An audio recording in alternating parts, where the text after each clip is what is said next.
is really calling the shots? Who's behind Yusuf? I mean, Yusuf is not the person you can see from his. So who are the people behind this? Yunus is definitely a figurehead. Exactly. There are external powers, well known, who have put him in place. Right. That is a well known fact. And the military is not in his control.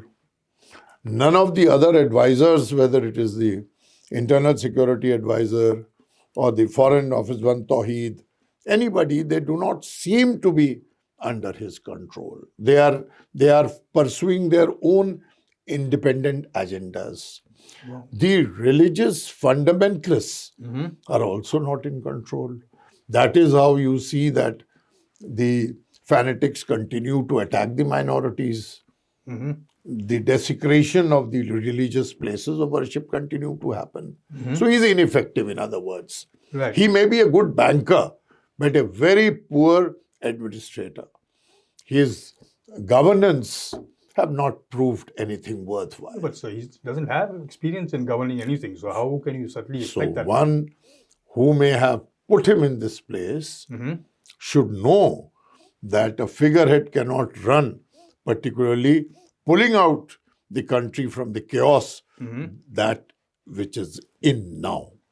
So it's in thick soup, if I would say. Sir, what about this thing about them sort of, trying to make up with the Pakistanis? Is that part of, the fundamentalist agenda here? Is Pakistan trying to do something there? Or See, Pakistan has not reconciled to the fact that 53 years ago from now, it was dismembered and a new country came into being. It's very difficult to reconcile. So it would, on its part, make efforts to see that Bangladesh continues to be in its camp. Okay. They have got an opportunity now to wean away Bangladesh from, I wouldn't say influence, from the proximity to India. They find this as a wonderful opportunity to fish in the troubled waters. That is what they are trying. Now, why? Very recently, about a month back, there was this 76th anniversary, death anniversary, of founder of Pakistan, Muhammad Ali Jinnah. right? It had never happened in independent Bangladesh that he was commemorated because he was against Bangladesh, he was against Bengali language, he wanted to impose Urdu, much to the opposition of the Bengalis. Yes. Still, he was remembered at a function. And Pakistani Deputy High Commissioner himself was present there. So there are trends. Having said this, Bengalis, as you know, emotional people. They recently observed their Victory Day. The Pakistani atrocities, perhaps in some quarters, are still fresh in their minds. So they would not immediately jump out to Pakistan.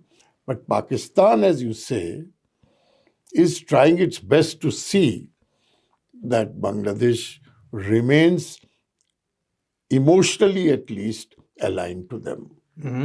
At the same time, I must point out, you must have noticed, that there had been several concessions made by Mohammad Yunus administration which being given to Pakistan.